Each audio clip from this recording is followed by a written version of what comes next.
નમસ્કાર, આપ જોઈ રહ્યા છો ગુજરાતની number 1 news channel news 18 Gujarati. હું છું સિદ્ધાર્થ ધોળકિયા। સમાચારની શરૂઆત મહાસંગ્રામથી।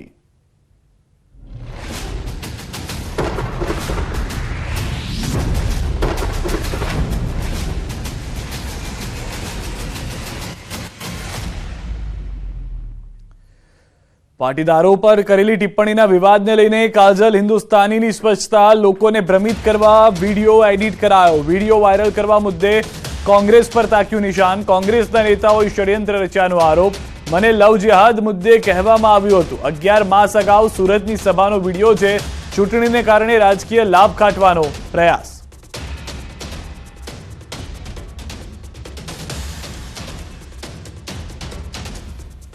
रियली तमने एम लागे छे कि हूँ कोईपण सिच्युएशन थी भागी सकूं જ્યારે મારામાં આટલી શક્તિ છે કે હું દરેક સિચ્યુએશનને ફેસ કરી શકું છું। મેં કરી બી છે અને એમાં મેં સાબિત બી કર્યું છે। જે તે વખતે જે ઘટનાક્રમ થયા હતા એ ઘટનાક્રમ સમસ્ત સમાજના મેં સમાજની સામે મૂક્યા હતા। એમાં બધા જ સમાજ આવી ગયા। હવે આ 5-10 સેકન્ડની ક્લિપ જો તો એ ભ્રમિત કરવા માટે જ ક્લિપ બનાવી છે, જેમાં એમ લાગે છે કે હું પર્ટિક્યુલર કમ્યુનિટીને ટાર્ગેટ કરું છું। પણ જો તમે મારો આખો 50 મિનિટનો ઉદ્બોધન સાંભળો તો એમાં મેં સમાજના દરેક દાખલા મૂક્યા છે અને કદાચ મને સમાજમાં શું બની રહ્યું છે દરેક સમાજમાં એ કહેવા માટે મારે શું કરવું પડે, ઉદાહરણો મૂકવા પડે, કહેવું પડે કે જો આપની આજુબાજુમાં આવું થઈ રહ્યું છે આપણે ધ્યાન દેવું પડશે। હવે એને ક્રોપ કરીને, ટ્વિસ્ટ કરીને, એડિટ કરીને નાની એવી શોર્ટ ક્લિપ ચલાવવામાં આવે ઇન્ટેન્શનલી 11 મહિના પછી જ્યારે ચુનાવ છે। અને એ પણ કરે છે કોણ? કોંગ્રેસી નેતાઓ। કેમ કે પોતાને ખબર પડી ગઈ છે કે રામના નામે આ હિન્દુ સમાજ એક થઈ ગયો છે અને એ જાતિવાદી ઠગ નેતા પોતાના રોટલા, ચુનાવી રોટલા શેકવા માટે અથવા એની કંઈક અપેક્ષા હશે, પોતાને એક નેતા બનાવવા માંગતો હશે કે દેખાડવા માંગતો હશે કે હું પાટીદારનો નેતા છું। એને આજે પણ કાવતરું રહીશું પણ સાચ કો આજ ક્યાં। જે સાચું હોય એને સાથે સદૈવ ભગવાન હોય। અને મહત્વના સમાચાર સુરતથી। સલાવતપુરા અસામાજિક તત્વોનો કહેરના મામલે સલાવતપુરા પોલીસે અસામાજિક તત્વોની હેકડી ઉતારી દીધી છે। સલાવતપુરા પોલીસે આરોપીઓને વરઘોડો કાઢ્યો હોય તેવા દ્રશ્યો જોવા મળ્યા। વરઘોડો કાઢી લોકો પાસે માફી પણ મંગાવી। ફરી આ પ્રકારની લુખ્ખાગીરી નહીં કરે તે માટે માફી મંગાવી છે। સુરતમાં ફરી એક વખત અસામાજિક તત્વોનો જોવા મળ્યો હતો આતંક। સરા જાહેર તલવાર સહિત ઘાતક હથિયારો લઈ રીતસરનો આતંક મચાવ્યો હતો। ચિયા ગેંગના ચિયા, ભરુ, આરો, સદામ, સમીર, ઘેટી અને રાજીક નામના શખ્સોએ આતંક મચાવ્યો હતો। જાહેરમાં તલવાર સહિતના ઘાતક હથિયારો લઈને મચાવ્યો હતો ત્રાસ। સુરતના સલાબતપુરાના ખ્વાજાનગરનો વિડીયો થયો હતો વાયરલ। ચિયા ગેંગના શખ્સોએ જાહેરમાં કર્યો હતો જીવલેણ હુમલો। 3 વ્યક્તિઓ પર હથિયારધારી શખ્સોએ કર્યો હતો હુમલો। હુમલાની ઘટનાના સીસીટીવી ફૂટેજ આવ્યા છે સામે। હુમલામાં ઇજાગ્રસ્ત યુવકને સારવાર માટે ખસેડાયો હતો।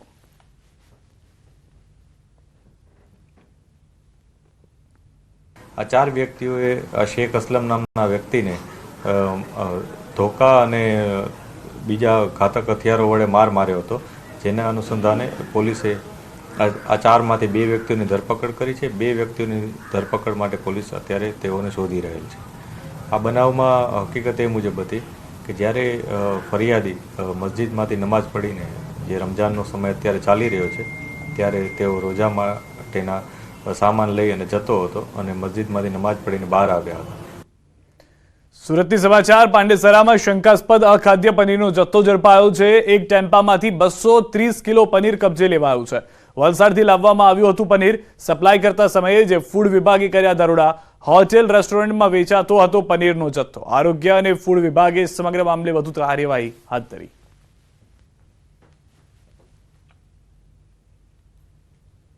વસ્તુમાં મિલાવટ થયેલી વાત સાંભળવામાં આવતી હતી, પણ ધીરે ધીરે હવે એક પછી એક ખાવાની વસ્તુઓ નકલી મળી રહી છે। ત્યારે સુરત આરોગ્ય વિભાગને આજે મોટી સફળતા મળી છે। ખાદ્યમાં આવતું પનીર કે જે નકલી હોવાની જાણકારી સુરત આરોગ્ય વિભાગને મળતા આરોગ્ય વિભાગની ટીમ દ્વારા વલસાડથી આવતા એક ટેમ્પાને અટકાવવામાં આવ્યું હતું અને તેમાંથી 230 કિલો જેટલું પનીર મળી આવ્યું હતું। આપણી સાથે આરોગ્ય અધિકારી જગદીશભાઈ સાળુંકે આપણે સીધા એમની સાથે વાત કરીશું। જગદીશભાઈ, કેવી રીતે જાણકારી મળી, શું કહેશો આ પનીરને લઈ અને પ્રાથમિક તપાસમાં સામે શું આવ્યું છે? અમને આરોગ્ય ખાતા દ્વારા ટેલિફોનિક સૂચના મળવા મળી કે ભાઈ આવી રીતે પનીર ટેમ્પોમાં જતું તે મળ્યું છે તેની તપાસ કરવા અમારા ફૂડ સેફ્ટી ઓફિસરો સ્થળ પર આવેલા છે અમને વોર્ડ ઓફિસ પર અને તપાસણી કરી રહ્યા છે. તેમાંથી નમૂના લેવાની કાર્યવાહી કરવામાં આવી રહી છે. તેમજ એ વલસાડથી આવવાનું પ્રાથમિક તપાસમાં માલૂમ પડ્યું છે અને કઈ જગ્યાએ સપ્લાય થયું છે તેની અમે તપાસ કરીશું. તાપણ કાર્યવાહી કરવામાં આવશે. તેમજ લીધેલા નમૂના આપણે પૃથ્થકરણ સારું ફૂડ એનાલિસ્ટ સુરત મહાનગરપાલિકા આપણે મોકલી આપી છે. લેબોરેટરી રિપોર્ટ બાદ જ ખ્યાલ આવશે અને જો નકલી મળશે તો કહી શકાય કે આ માલિકો પર કાયદેસરની કાર્યવાહી પણ કરવામાં આવશે. કેમેરામેન ભરત બ્રહ્મભટ્ટ સાથે કીર્તેશ પટેલ, ન્યૂઝ 18 ગુજરાતી, સુરત. અંબાજી નજીક આબુ રોડ પર અકસ્માત. ખાનગી શાળાની બસની અડફેટે એક્ટિવા સવાર બેના મોત થયા છે. એક મહિલા અને એક યુવતીનું ઘટના સ્થળે મોત થયું છે. ધ રોયલ રાજસ્થાન પબ્લિક સ્કૂલની બસની અડફેટે મોત થયું. અકસ્માત બાદ બસ ચાલક ઘટના સ્થળેથી ફરાર. અકસ્માતમાં અન્ય એક બાઇક સવારને પણ ઈજાગ્રસ્તને સારવાર માટે હોસ્પિટલ ખસેડાયો. ઉમરણી માર્ગ પર ગણેશ મંદિર નજીકની ઘટના સ્થળે લોકોના ટોળે એકઠા થયા. સ્થાનિક પોલીસે ઘટના સ્થળે પહોંચીને કાર્યવાહી હાથ ધરી.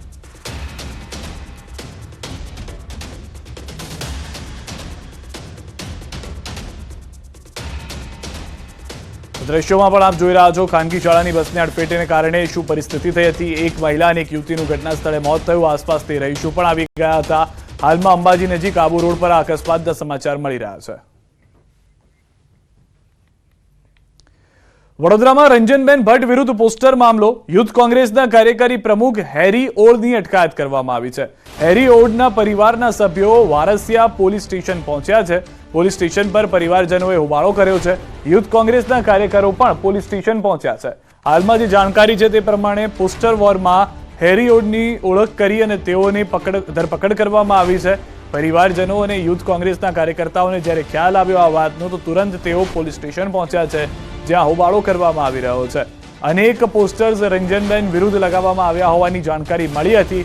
ત્યારબાદ પોલીસ ફરિયાદના આધારે પોલીસે સીસીટીવીની મદદ લીધી હતી, જેમાં ઓળખ કરવામાં આવી છે. તેમાંનો એક વ્યક્તિ કોંગ્રેસના કાર્યકારી યુથ કોંગ્રેસના પ્રમુખ હોવાની જાણકારી છે. વધુ માહિતી મેળવીશું ન્યૂઝ 18 સંવાદદાતા હાર્દિક અમારી સાથે જોડાયા છે. હાર્દિક, સમગ્ર ઘટના શું ઘટી હતી અને હાલમાં પોલીસ સ્ટેશનમાં પણ હોબાળો કરવામાં આવી રહ્યો છે કેટલાક નેતાઓ દ્વારા, પરિવારજનો દ્વારા? બિલકુલ તે સિદ્ધાર્થ, જો આપણે ઘટનાક્રમની વાત કરીએ તો ગઈકાલે રાતના અંધારામાં સાંસદ રંજનબેન ભટ્ટ વિરુદ્ધ પોસ્ટર લાગ્યા અને રાતના અંધારામાં જે પોસ્ટર જે છે તે એકાએક ગાયબ થઈ ગયા. આ જે ઘટનાક્રમ બન્યો ત્યારબાદ વડોદરા શહેરનું રાજકારણ ગરમાયું હતું અને ચૂંટણી પંચ હોય કે પછી વડોદરા શહેર પોલીસ હોય, તમામ જે વહીવટી તંત્ર છે તે દોડતું થયું હતું. પોલીસ દ્વારા જે તમામ સોસાયટીઓ છે તેના સીસીટીવી ફૂટેજની ચકાસણી કરવામાં આવી હતી. એના સીસીટીવી ફૂટેજમાં પણ જોઈ શકાય છે કે માત્ર ને માત્ર વિડીયો બનાવીને વાયરલ કરવા માટે, એટલે કે રંજનબેન ભટ્ટને બદનામ કરવા માટે આ કાવતરું રચવામાં આવ્યું છે. કારણ કે કેટલાક યુવાનો છે તેઓ પોસ્ટર લગાવી રહ્યા છે, ત્યારબાદ તેનો વિડીયો ઉતારી રહ્યા છે, એટલે વિડીયો વાયરલ કરવા માટે જ ઉતાર્યો હોવાનું સામે આવ્યું છે. બીજી વાત કરીએ તો પોલીસ જે છે ઘણા વહેલી સવારથી જ જે આ પોસ્ટર લગાવનાર લોકો છે તેમની શોધખોળ કરતી હતી. ત્યારે આ જે પોલીસની કાર્યવાહી છે તેમાં જે યુથ કોંગ્રેસના જે કાર્યકારી પ્રમુખ છે હેરી ઓડ, તેની જે છે પોલીસ દ્વારા અટકાયત કરી લેવામાં આવી છે. હેરી ઓડની અટકાયત કરતાની સાથે જે યુથ કોંગ્રેસના જે કાર્યકર્તાઓ છે તેઓ વારસિયા પોલીસ સ્ટેશન ખાતે પહોંચ્યા છે. તો હેરી ઓડના જે પરિવારના સભ્યો છે તેઓ પણ અત્યારે જે વારસિયા પોલીસ સ્ટેશન છે ત્યાં પહોંચ્યા છે અને પોલીસ સાથે રકઝક કરી રહ્યા છે અને હોબાળો મચી રહ્યા છે. બીજી વાત કરીએ તો હેરી ઓડ છે તેની લગભગ 3 કલાકથી પૂછપરછ ચાલી રહી છે અને હેરી ઓડ દ્વારા વધુ 2 નામ જે છે તે આપવામાં આવ્યા છે. અને બીજી વાત કરવામાં આવે તો પોલીસની પૂછપરછમાં જે હેરી છે તેમના દ્વારા આ જે ધ્રુવિત વસાવા છે તેનું એક નામ જે છે તે આપવામાં આવ્યું છે. ધ્રુવિત વસાવાની વાત કરવામાં આવે તો ધ્રુવિત વસાવા જે છે તે શહેર વિધાનસભા કોંગ્રેસના મહામંત્રી છે. ત્યારે અત્યારે પોલીસ દ્વારા જે હેરી ઓડ છે તેની વધુ સઘન પૂછપરછ જે છે તે હાથ ધરવામાં આવી છે. અને આ જે આખું પોસ્ટર કાંડ થયું તેમાં કયું મોટું માથું જે છે તે સંડોવાયેલું છે તે દિશામાં અત્યારે પોલીસ જે છે. જી હાર્દિક, આપને રોકી રહ્યો છો, આપ જોડાયેલા રહો. વધુ એક મહત્વના સમાચાર પણ આજ પોસ્ટર વોરને લઈને મળી રહ્યા છે. યુથ કોંગ્રેસના કાર્યકારી પ્રમુખ હેરી ઓડની અટકાયત. હેરી ઓડના પરિવારના સભ્યો વારસિયા પોલીસ સ્ટેશન પહોંચ્યા. પરિવારજનોએ હોબાળો કર્યો. યુથ કોંગ્રેસના કાર્યકરો પણ ત્યાં આગળ છે. પૂછપરછમાં કબૂલાત કરી છે. રંજનબેન વિરુદ્ધ પોસ્ટર લગાવ્યા હોવાની કરી કબૂલાત. સૂત્રો પાસેથી માહિતી. હેરીએ વધુ 2 નામ પોલીસને આપ્યા. પોલીસે બંનેને પકડવા માટે કાર્યવાહી શરૂ કરી. પૂછપરછમાં ધ્રુવિત વસાવાનું નામ સામે આવ્યું છે. શહેર વિધાનસભા કોંગ્રેસના મહામંત્રી છે ધ્રુવિત વસાવા. હાર્દિક, આ મોટી અપડેટ છે. જે રીતે હાલમાં જાણકારી મળી રહી છે, કોંગ્રેસના જ નેતાઓના નામ હવે જાણવા મળી રહ્યા છે પોલીસ પૂછપરછમાં. બિલકુલથી વાત કરીએ સિદ્ધાર્થ, તો જ્યારે બપોરના સમયે ન્યૂઝ 18 ગુજરાતીની ટીમે શહેર પ્રમુખ સાથે વાતચીત કરી હતી ત્યારે તેમણે સમગ્ર મામલે જે ભાજપનો આંતરિક કકળાટ છે જે તેને હાથમાં લીધો હતો અને કહ્યું હતું કે ભાજપના આંતરિક કકળાટને કારણે આજે પોસ્ટર વોર જે છે તે ચાલી રહ્યો છે, પરંતુ પોલીસ તપાસમાં જે છે આ ચોંકાવનારો ખુલાસો થયો છે. મેં અગાઉ કીધું એ પ્રમાણે કે હેરી વોર્ડ જે છે તેની પૂછપરછમાં તેને પોલીસ સમક્ષ જે છે તે કબૂલાત કરી દીધી છે અને તેને પોતે પોલીસને કહ્યું છે કે રંજનબેન ભટ્ટના વિરુદ્ધ જે પોસ્ટર છે તેના દ્વારા જે સોસાયટીઓ છે તેની બહાર લગાડવામાં આવ્યા હતા. આજે ધ્રુવિત વસાવાનું નામ જે છે હેરી વોર્ડે આપ્યું છે, ત્યારે જે પોલીસ છે તેમના દ્વારા આજે ધ્રુવિત વસાવા છે તેની ધરપકડ કરવાના ચક્રો જે છે તે ગતિમાન કરવામાં આવે છે. સિદ્ધાર્થ, આભાર હાર્દિક સમગ્ર માહિતી બદલ. તો હાલમાં જે જાણકારી છે તે પ્રમાણે કોંગ્રેસના એક બાદ એક નેતાઓ જે શહેરના છે પ્રમુખ અથવા તો કાર્યકારી પ્રમુખ રહી ચૂક્યા છે તેના નામ સામે આવી રહ્યા છે. તો વડોદરા પોસ્ટર વોર મુદ્દે બોલ્યા મનીષ દોશી. વડોદરામાં ભાજપમાં અસંતોષ છે, એમએલએને મનાવી લીધા, જનતાને કેવી રીતે મનાવશે? ભાજપે લોકશાહીની હત્યા કરી નાખી, સત્તા માટે લોકશાહીનું અપમાન થયું તેવા મનીષ દોશીએ આરોપ લગાવ્યા છે. ભાજપે આત્મચિંતન કરવાની જરૂર હોવાની વાત પણ મનીષ દોશીએ કરી છે. તમારા પાયાના કાર્યકર્તાઓનું જે અપમાન ને અવહેલના થાય છે એનો આક્રોશ અને અસંતોષની આંધી જે વડોદરાની સંસ્કારી નગરીની દિવાલો ઉપર આવી રહી છે સામે, તેવા સંજોગોમાં ભાજપાએ ખરેખર પોતાનું આત્મચિંતન કરવાનો સમય છે.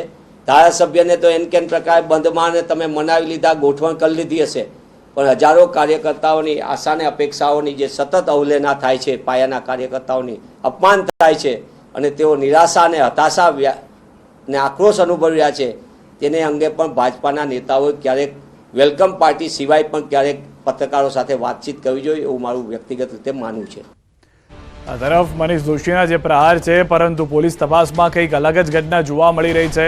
વડોદરાના વિકાસ કાર્યો કોના ઘરમાં છે કે ગજવામાં તેવા સવાલો લગાવવાવાળા, તેવા પોસ્ટર્સ લગાવવાવાળા કોંગ્રેસના જ કાર્યકર્તાઓ અથવા પૂર્વ કાર્યકરો જોવા મળી રહ્યા છે. ભાજપે આત્મચિંતન કરવાની જરૂર છે તેવી સલાહ તો મનીષભાઈ તરફથી આપવામાં આવી છે, પરંતુ પરિસ્થિતિ વડોદરાની અંદર પોલીસ તપાસમાં કંઈક અલગ જોવા મળી રહી છે.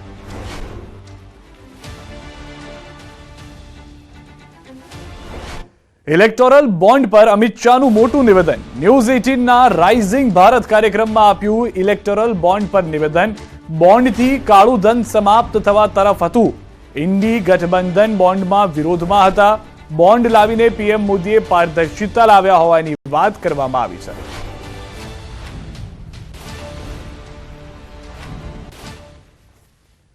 इलेक्टोरल बॉन्ड्स के बारे में मैं ये पहले आपसे जानना चाहता हूं कि आपकी क्या प्रतिक्रिया है. आपको क्या लगता है कि इससे ब्लैक मनी वापस आएगा? जो कॉन्फिडेंशियल नाम थे लोगों के, जिस वजह से लोगों ने इलेक्टोरल बॉन्ड्स खरीदे, वो आज जो है सब सामने आ गए हैं. तो क्या ये उचित है और आप इसके बारे में आगे क्या सोचते हैं? देखिए, भारत की सुप्रीम कोर्ट जो भी फैसला सुनाती है देश के सभी नागरिक इससे बंधे हुए हैं. हम एक संवैधानिक व्यवस्था में रहे. मैं सुप्रीम कोर्ट के फैसले का सम्मान करता हूं, मगर मेरा व्यक्तिगत मत जरूर देना चाहता हूं कि बॉन्ड से काला धन समाप्त होने के कगार पर था और इस फैसले से चुनावी व्यवस्था में फिर से काले धन का दबदबा बनेगा. इसीलिए राहुल जी के नेतृत्व में पूरा इंडिया अलायंस बॉन्ड के खिलाफ था और वो चाहते थे कि पहले की तरह जो कट मनी आता था वो कट मनी फिर से एक बार राजनीति पर हावी हो. યુસીસીનો વિરોધ કરનાર પર અમિત શાહના પ્રહાર. ન્યૂઝ 18ના રાઇઝિંગ ભારત કાર્યક્રમમાં શાહે કર્યા આકરા પ્રહાર. યુસીસી પર અમે પાછળ હટવાના નથી, દરેક માટે એક જ કાયદો હોવો જોઈએ.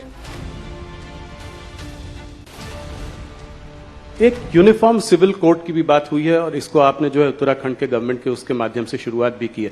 तो क्या अगले 5 साल में ये एक बड़ा मुद्दा रहेगा भारतीय जनता पार्टी का? आपके मैनिफेस्टो आपने कहा कि अभी आप नहीं बता सकते, मगर आप Rahul ji, UCC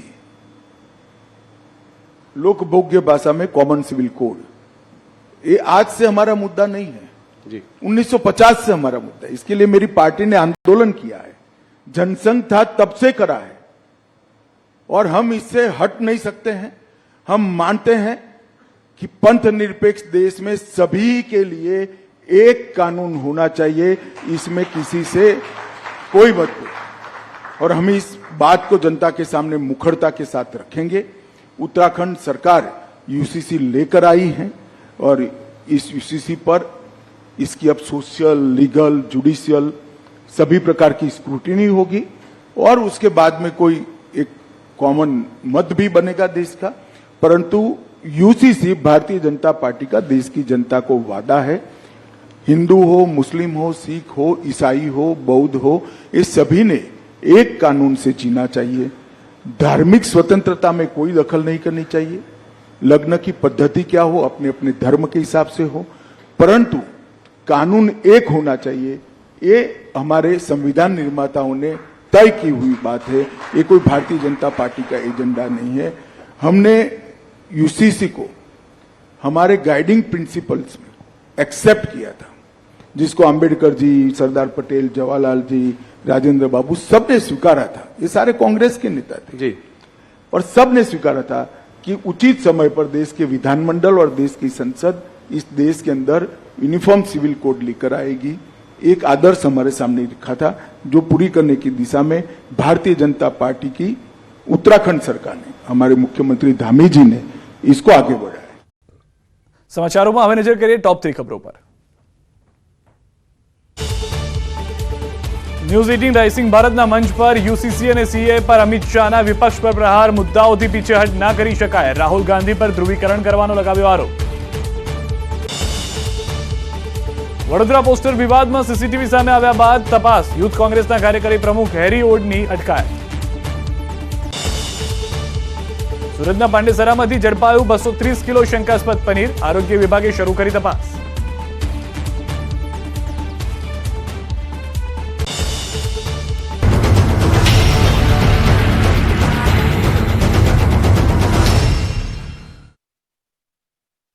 Luby pumps, flow नहीं फोर्स।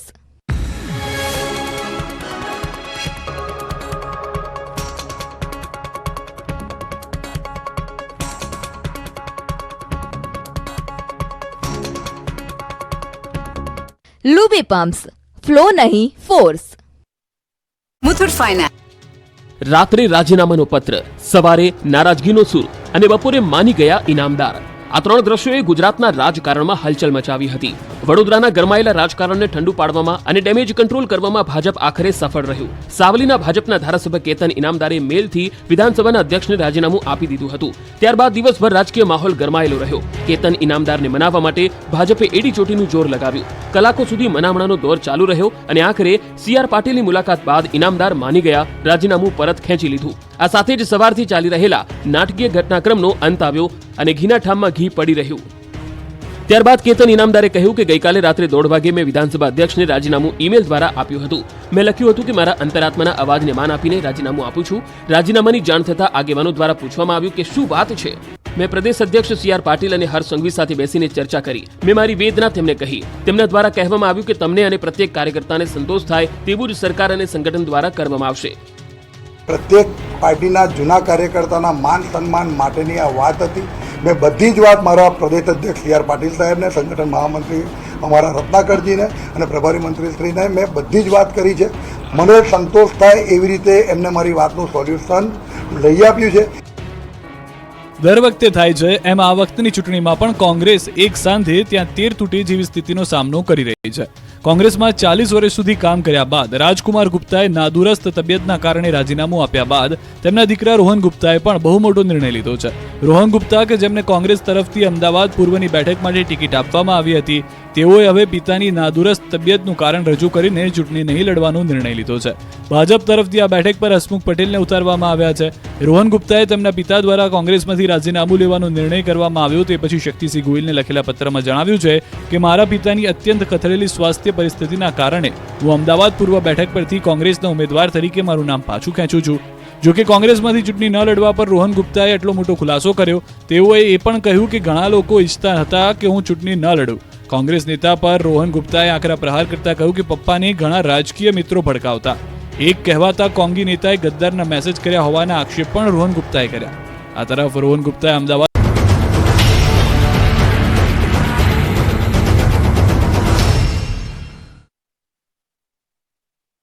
વિરામ બાદ આપનું સ્વાગત છે। જૂનાગઢથી સમાચાર। કોંગ્રેસમાંથી ભાજપમાં આવેલા લાડાણીને ટકોર, દિનેશ ખટારિયાએ હળવા અંદાજમાં કરી ટકોર।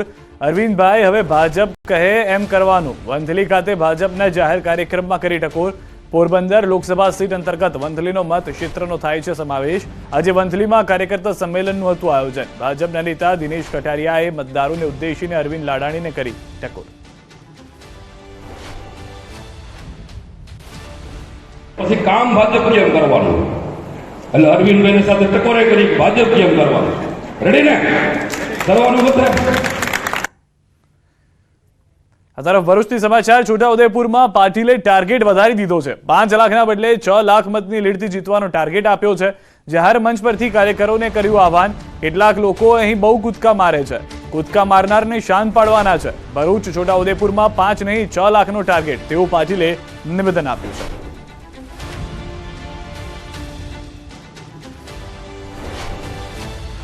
મારી તમારી ભરૂચ અને તમારા છોટા ઉદેપુર સીટ ઉપર વિશેષ અપેક્ષા છે. અહીંયા કેટલાક લોકો બહુ કૂદકા મારે છે કે નહીં, એને જરા શાંત પાડવાના છે. અને એટલા માટે ભરૂચની સીટ અને છોટા ઉદેપુરની સીટ પર 5 લાખને બદલે 6 લાખનું ટાર્ગેટ રાખવાનું છે. બારડોલી લોકસભા બેઠક કોંગ્રેસના ઉમેદવાર સિદ્ધાર્થ ચૌધરીએ માંગરોળ વિસ્તારમાં કર્યો પ્રચાર. જ્યાં આગળ શ્રી ગણેશ કરતા પ્રચારના વાંકલ ખાતે યોજાયેલા કાર્યક્રમમાં કાર્યકરોને સંબોધ્યા. કોંગ્રેસ ઉમેદવાર સિદ્ધાર્થ ચૌધરીએ આપ્યું નિવેદન.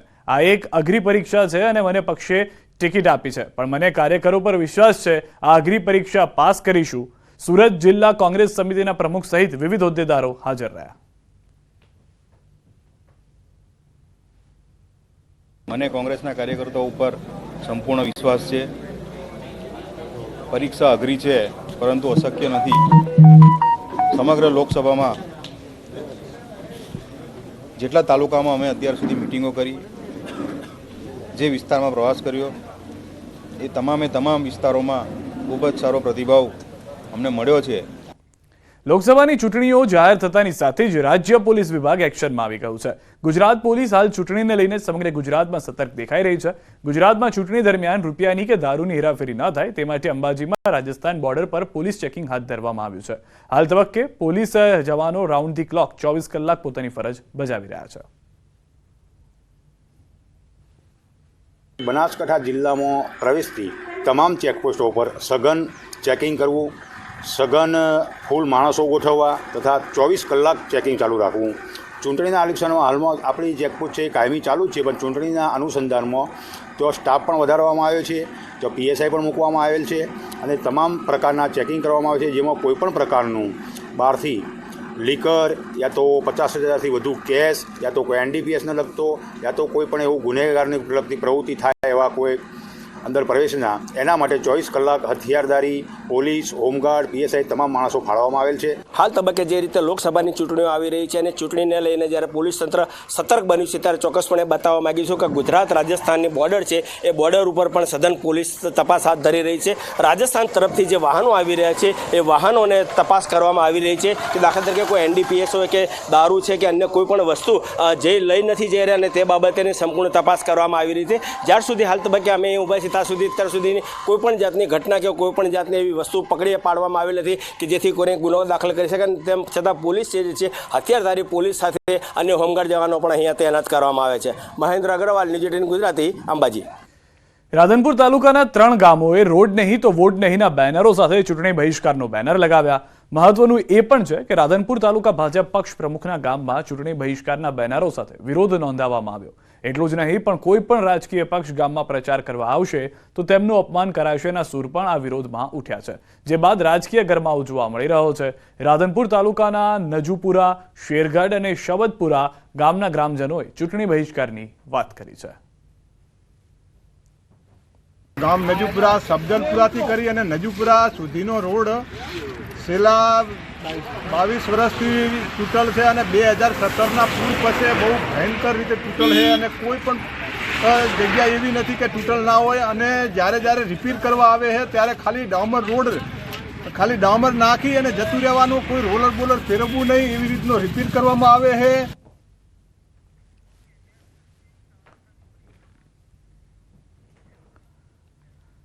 અને હવે વાત કરીએ આસ્થાની પદયાત્રાની.